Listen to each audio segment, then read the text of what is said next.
সময়টা ছিল 61 হিজরি। নবী করিম সাল্লাল্লাহু আলাইহি ওয়াসাল্লামের প্রিয় নাতি ইমাম হুসাইন রাদিয়াল্লাহু আনহু তখন মদিনায়।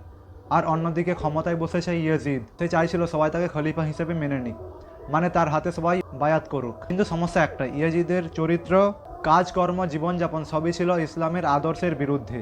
মদ্যপান, জুলুম, অন্যায় এই সবের সাথে আপোষ করা মানে ইসলামকেই অপমান করা। এই জায়গাতে ইমাম হুসাইন রাদিয়াল্লাহু আনহু বলে দেন, আমি অন্যায়ের সঙ্গে কোনো আপোষ করব না। এরপর কুফার লোকেরা তাকে চিঠি পাঠায় আর বলে, আপনি আসুন, আমরা আপনার পাশে আছি।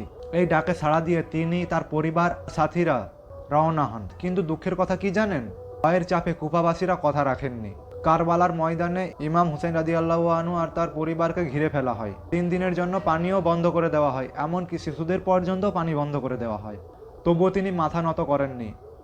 10 মুহররম আশুরার দিন তিনি, তার পরিবার, তার সাথীরা একজন একজন করে শহীদ হন। কিন্তু ইতিহাস আজও বলে, কারবালায় হার হয়নি, জিতেছিল হক।